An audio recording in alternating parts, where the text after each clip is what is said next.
welcome to Life Guidance from Beyond. We're your hosts, Deborah Rogers, holistic occupational therapist, certified trauma specialist, and intuitive healer, and Jenna Murthy, communications executive by day, and intuitive medium and spiritual coach by night. On our show, we'll be channeling wisdom from beyond to help you tackle the everyday challenges of being human. So let's explore the wisdom beyond and find new ways to navigate life together.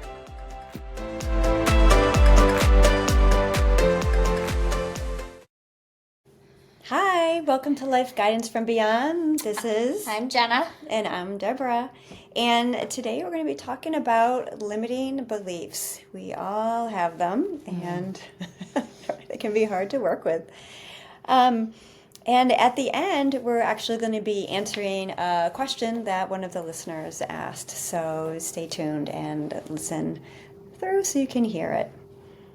So I'd like to start just with a question for the audience and for you, Jenna, is what story are you telling yourself that's holding you back? I can tell you a great example from when I was a child and younger in my career, actually.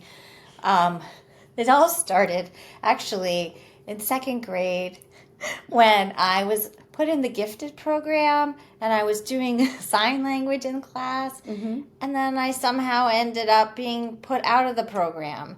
So I thought I was no longer smart because I wasn't allowed in the class anymore. Oh. And then that was followed by, later in my childhood when my SAT scores came, and they were abysmal. They really were.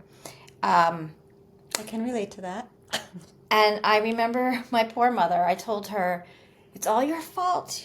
You brought me up to think I'm smart. This proves I'm not." And that's when that belief really took hold. Yeah. And then I went on in school and college to write a paper with the opinion that SATs were biased. And I learned that because of the bias, I should have really excelled because it was all biased toward me. Like my upbringing, would have allowed me to have a better score. Anyway, going into the business world and always kind of doubting my own intelligence was like blood to sharks, because in the corporate environment, if they sense, they being coworkers who are also trying to climb that corporate ladder, if they sense that about you, it is almost like an intuitive thing where they try to prove, it feels like they're proving you're not smart. Yeah. And what I can say is I learned through my adulthood that what you think about, you bring about. And I love that. Including your self-belief. So if you do not think you're smart, that's the vibration that you're emanating out. It's like what you're projecting. Yes. Yeah. Unknowingly. Yeah. But it's when you believe that so deeply, others will believe it about you because that's what you're emanating. Mm-hmm. And so I really had to do a lot of work on myself. And I think it was with various business successes that I had along the way that I slowly built up my confidence in my intellect. And I would never really tout, wow, I'm so smart. But what I can say I'm smart about is surrounding myself with people who have skills that complement what I feel like is my weakness. So I'm not particularly awesome at math, but I always hire somebody who is. That's smart. So we can balance each other out. Right. Yeah. So that is my story. And, I think you raise some good points about, what limiting beliefs are. They're a lot of times they're from childhood, from being very young, and they can be subconscious. We're not even aware of them and how the beliefs are kind of guiding our behavior, and we don't even know that. No. And how it can also limit us from opportunities or limit people from relationships depending on what they think. Or maybe somebody could think, like taking your example, I'm not smart, and so I can't apply for this job. Right. Right? I'm never going to get it. I'm really glad that I didn't go down that Yeah. path. Yeah. Because I worked in New York City for many, many years, and I interviewed at MTV, I interviewed at Coach headquarters, I worked for American Express. I mean, I definitely got beyond that part, I guess. So even working with beliefs can be, it takes some courage. Yeah. Right? It takes courage to apply for jobs, for example, even if you don't think that you're smart enough for that, as an example. Right. Right. Which is really that's pretty profound in a way, because then you're not having regrets later. Right. Where I think it's very easy to get caught up in our beliefs, especially if we're not aware of them. Right. And then have, life is kind of guided by our beliefs. Yeah. Yeah. Yeah, and it's like our beliefs basically can create our reality. Right, and that's what I want to make sure our listeners understand, because I feel like I have witnessed that with my own life many, many, many times. And so it's almost like getting the perspective, being able to step back and observe yourself, observe your thoughts, and observe your life circumstances, and start piecing that together, asking yourself, what are my beliefs that may be impacting this scenario in my life? Yeah. And unless you really move back and think about it, it can be hard to see. Yeah. And beliefs are tough because we have emotions and thoughts, and beliefs, I feel, are the combination of both, right? So a thought, you can kind of do cognitive reframing and say the opposite of that thought. But then you still have the emotion behind the belief that you have to work with. Because if you just say it, it's not going to change how you feel about it. Right, and how you feel about yourself. Yeah. Right. Yeah, exactly. And it's so interesting that, it's to simplify it, it's just a belief, right? It's really, it's not who we are. It's not the essence of who we are. It's that ego mind, if you will, that is holding that belief. Yep. But it's hard to kind of separate from that and not judge or, be objective when you have certain beliefs. Yeah. Right. It's that perspective that's key. Yeah. Yeah. Do you have any limiting beliefs? I do. Which one? So my biggest one, I think, that I'm still working on is like, I'm not good enough at something, and it's, I think math was part of my problem when I was younger. I was at one school and I was doing well, and then we moved and they were a year ahead. Oh, goodness. So I never really caught up. And I remember my dad, like, well, how do you not get this? I'm like, basically because I didn't learn, the foundation. Yeah. But I think from that, and again, we're talking about from childhood, but then that kind of just perpetuated in a way to like other things, and always look at other people, I wish I could do that or be more like that, in such broader areas of my life. And I remember I had clients that were talking about having like imposter syndrome. Mm-hmm. And I'm like, what is imposter syndrome? And I like had to look it up, and I'm like, oh, I guess that's what I have. I'm not good enough. And I'm always like, oh, that person's so much better at doing this or that. Yes. So how have I worked on it? Good question. I worked on, especially when I was younger, I would research things. So, especially at my first jobs and stuff, and just so I would just know everything I could possibly know.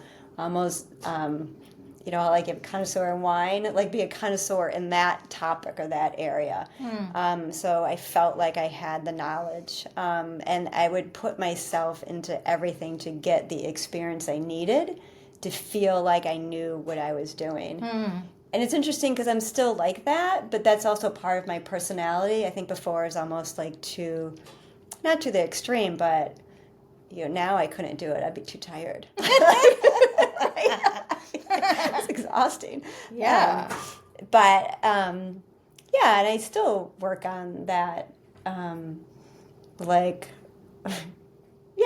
I wish I was like a channeler like that person, or it was like, well, and then people are like, well, I wish I could channel like you. I'm like, I don't know why you say that. So it's just trying to be like, it's getting rid of the judgments too, right? Our own harshest critics. Right. And sometimes, it's like I have to stop comparing, Yes. right? Yes. I love who I am, but I still compare. Right. And so I think when we compare, sometimes that is what, it's almost like when we compare, it's like we're trying to find, or part of our brain or ego is trying to find like validation for that belief.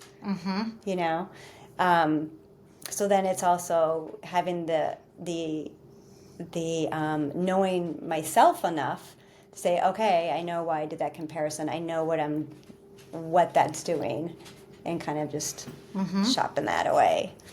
And then I think having like being courageous and trying to like go and put myself forward and do things, and like, what am I going to lose? So, yeah. So your hack for that then is going forth and trying. Yeah. Yeah, because I did have regrets where I didn't do things. Oh, wow. Or apply to jobs, or even like I was shy and like didn't believe in myself enough, and like I always wanted to go study abroad. Oh, you will? So I had, I love that. So I did have like regrets. So now like I don't want to live with regrets. No. That can be in the past, but not now. Like there's no reason to have a regret. You might as well just try. What's the worst that can happen? Right.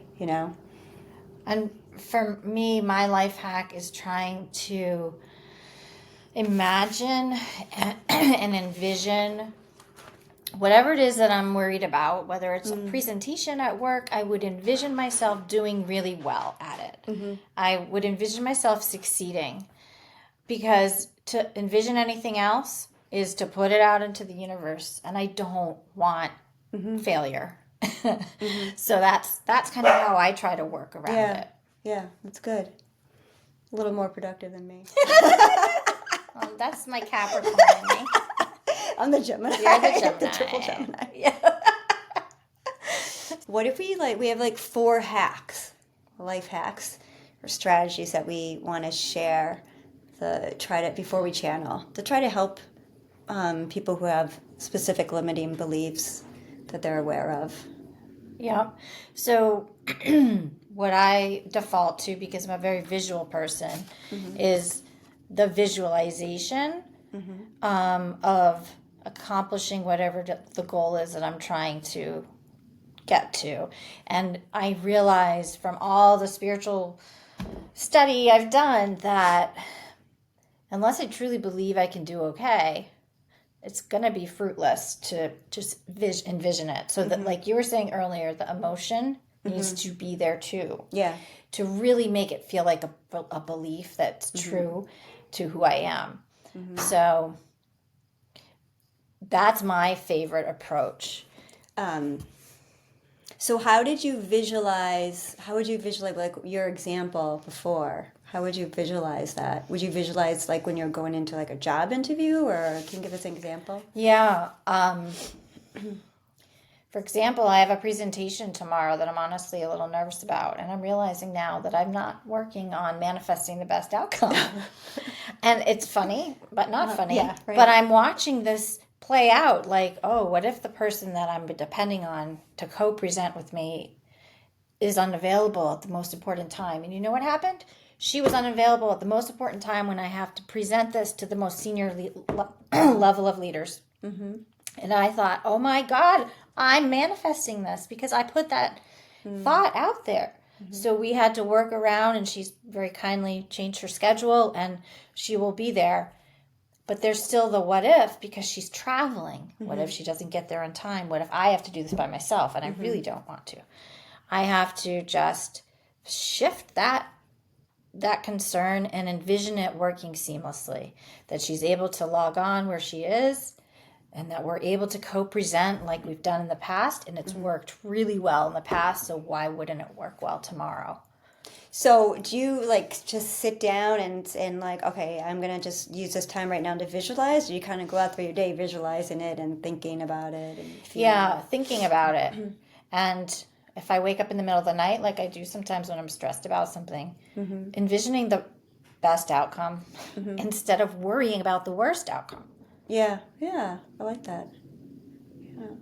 So another way to deal with, which is kind of along the lines of what you're saying, but a little more simplified, but another way of dealing with limiting beliefs is, you can have daily affirmations even starting your day. I love starting my a day with either meditation or daily affirmation because it's setting the tone for the day. But an example could be, I'm capable of anything I set my mind to, or I release fear and welcome growth, or That's a good one. or I know I'm smart, right? Or I know I'm good enough, Right. right? Yeah. Yeah. And there, what happens though if there's that little voice that comes and challenges it? Just stomp it out. There will be no little voices. What about just saying it's okay to have that voice, right? Yeah. Because these beliefs are from so long ago, right? true. And there's layers of these beliefs. So That's a great point. you're not going to get rid of a limiting belief like that. Well, if you do, please call us. Yeah. But I mean, it takes a while. It's right. It's getting through the layers of an onion. So it takes a while, and it takes patience, and it takes perseverance, and it takes believing in yourself that you can do this. Right. So even just saying that, I can do that, this Yeah. is a great affirmation. And I think if one has trouble figuring out what the root cause is, journaling can really be helpful.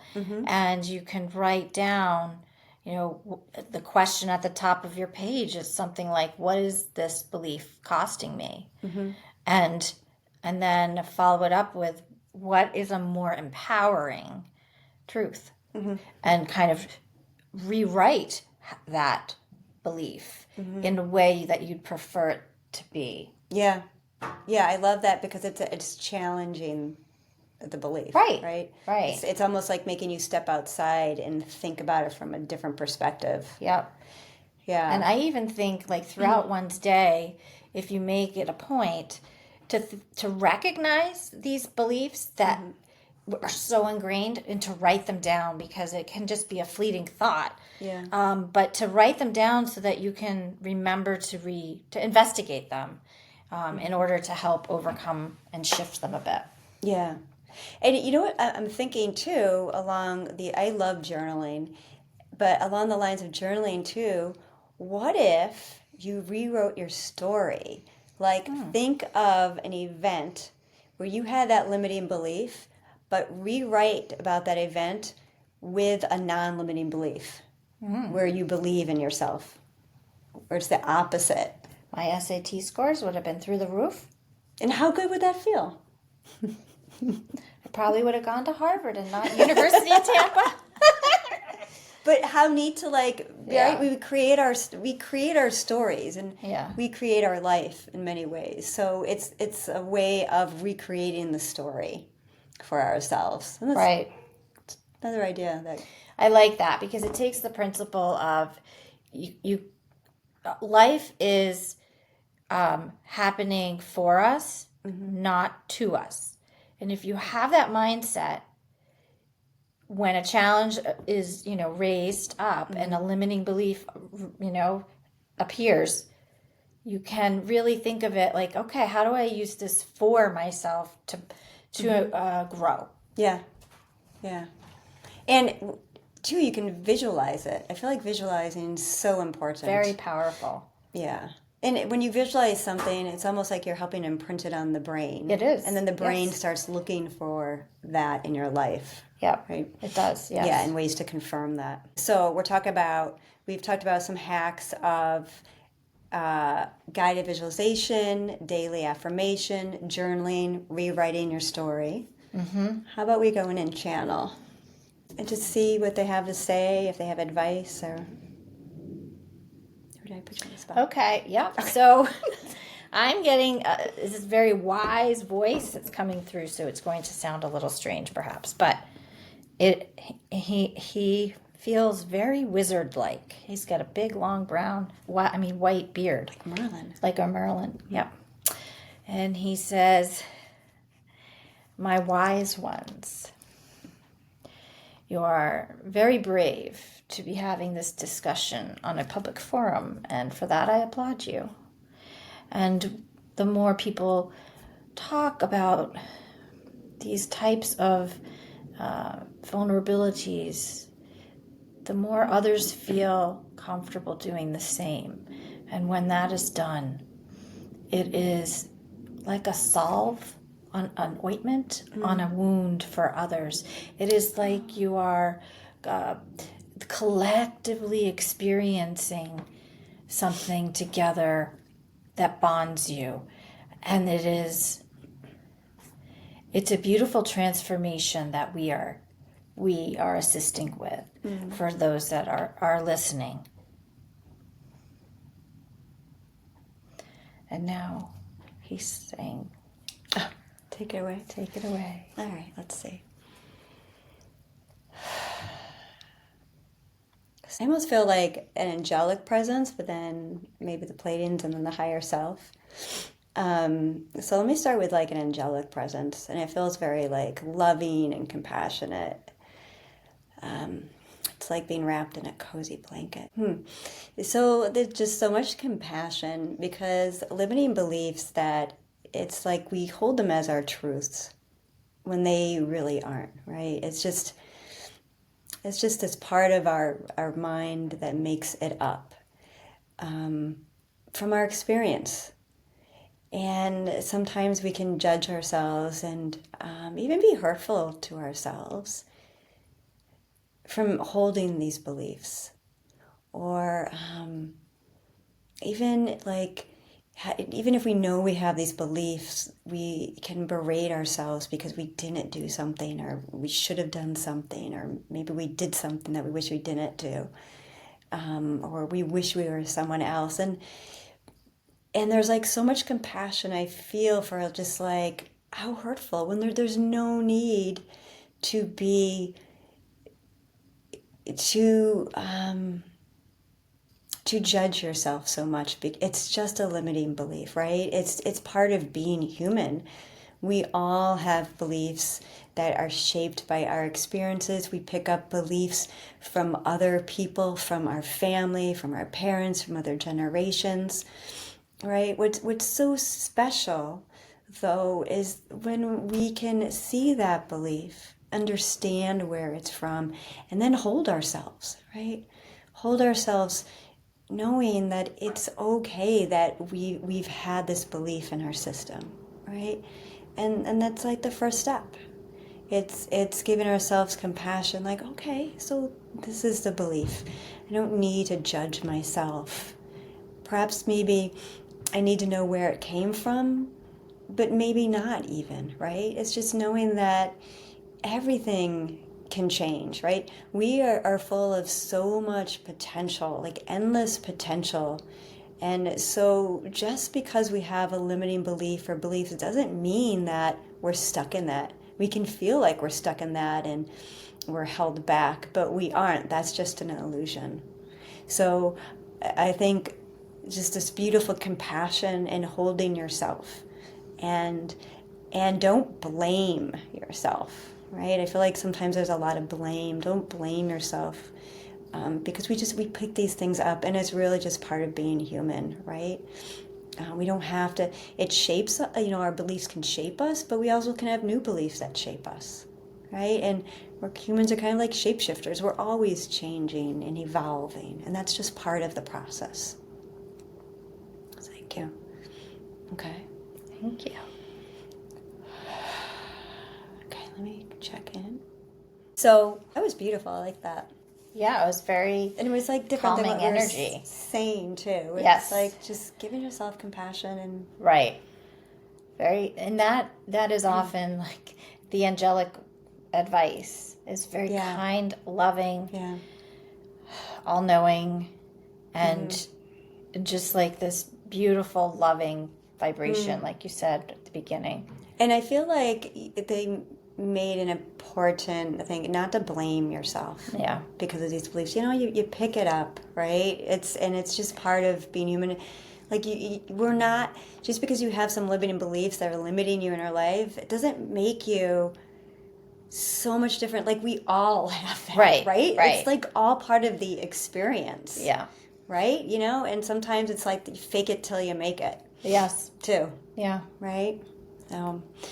So, before we move on to the question that one of the listeners wanted us to answer for her through channeling, we also wanted to just throw out there, you know, we gave some life hacks of working with limiting beliefs, but also we encourage you to just take one small action, whether it's tomorrow or this week, that challenges your belief, right? That could be applying for a job that you don't feel like you're qualified for. It could be talking to someone that you don't feel like you're good enough for, or just taking that one small step of courage, that one small action. And it can be so small. And it'll be, for me, it's always fun to observe the outcome, because it is magical when you start to purposefully shift your thoughts, shift your beliefs. How people react to you legitimately does change. So it can be really engaging and exciting and make life just feel less hard and more magical when incorporating things like this. That's great. So it's like taking that small step with like curiosity too, like, oh, I wonder what magic's going to happen now. Yes. Yes. Because you guys are all magical. We're all magical. Yes, right? we are. We all have access to it. Nice. I love that. Thank you. So, on to the question. So, one question that was asked by a listener was, what do the guides wish to say to children and teenagers and their parents living in these times of rapid changes, especially regarding the fast-paced lifestyle and all the technology that's advancing? That's like a great question. All right, I'm immediately getting slow down, be purposeful, pay attention to where your attention is focused. I think what I'm being shown is everybody's heads down looking at their phones, and that people just don't quite understand how much of their life is spent that way, and how lacking the connection is amongst people physically now because of this obsession with whatever's on the phone. So putting it down, making time to just be is an important skill to survive. Yeah. And it's healthier for the brain. It feels calming, and it's almost like a reset. By putting that down, it's like a Control-Alt-Delete, rebooting of your system to bring it back to normalcy. It's almost like when we're in these devices or on our computers, we are in a trance, and we're just going from one thing to another. So when you're putting it down, you're making an effort, it is like really rebooting your human system. So that's an interesting insight that I've never been shown before. And so, even little children, like toddlers, are on like iPads. Yeah, absolutely.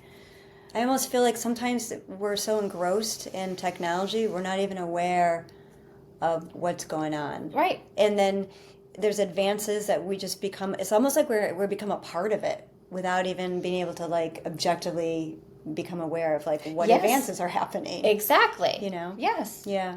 Okay. All right, let's see what I get. Okay, strong energy coming. I don't know if it's the Palladians or... So I find this question very interesting because it is actually connected to beliefs and like limiting beliefs, but really what it is connecting to the core of who you are, right? And, you know, you talk about children, teenagers, those are different ages, but you can always, as a parent, help instill a belief system, if you will, or instill the importance of a child knowing themselves. knowing, being able to be aware of who they are, like you were saying, separate from technology, right? And being able to believe in themselves, believe in their abilities, believe in their full potential, because there are technological advances that are going to be fast happening. Shortly, actually, going to be rapidly evolving, and we are going to have to understand who we are and what that technology is and how we are separate from that technology. Because as you guys were talking about, like social media and being on the phone and the iPad, there needs to be a separation, and it is easy to grow up not having the separation. So, and this is also important for anyone, any age. Parents can instill this in children, but also in themselves, of really just truly knowing who they are. And as you say, taking that break and being with oneself, especially because this lifestyle is so rapid, that it's so rapid and speedy that people don't have time to just pause and rest and be with themselves. So I think that's basically the summary of it, is like really just instilling who you are, instilling the full potential that someone has. Like, we are full of unlimited potential, knowing the possibilities that we can create for ourselves, just like you're saying, talking about manifesting, changing belief systems, like doing that in your life, right? And just like as you're saying, taking that time is so important, because you're not going to really be able to know yourself if you don't take that time to be with yourself. Correct? You need to pause to be with yourself. You're not going to know yourself with technology. And there is a wisdom in every soul, even babies, that cannot be grasped by technology, right? That is soul wisdom. Technology cannot grasp that. And that's why it's so important for people to be brought up to really to know who they are, appreciate themselves.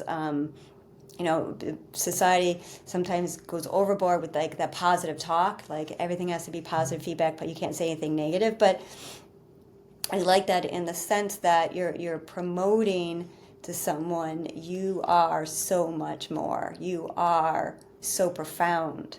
And children need to be brought up with this, and are not being brought up with knowing the essence of who they are, knowing their greatest potentials exist within themselves, and trying to get in touch with their own instincts and their own intuition. And that is very important, especially in times that are rapidly changing and with advanced technology coming.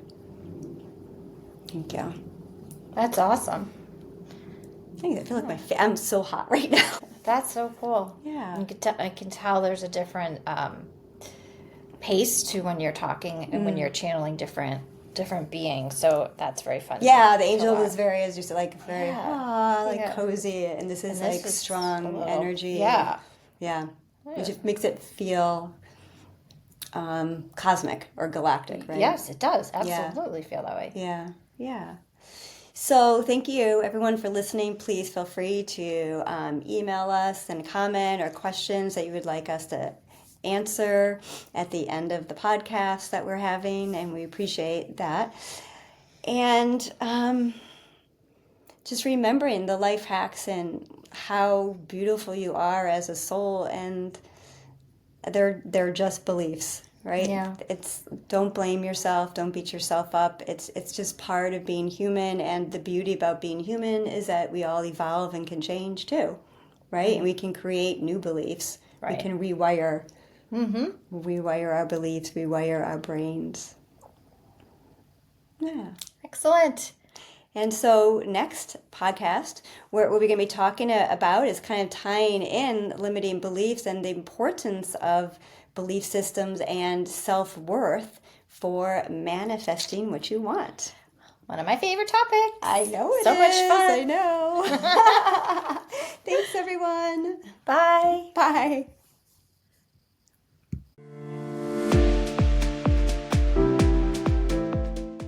Thanks for joining us on Life Guidance from Beyond. We appreciate your listening. And don't forget to subscribe.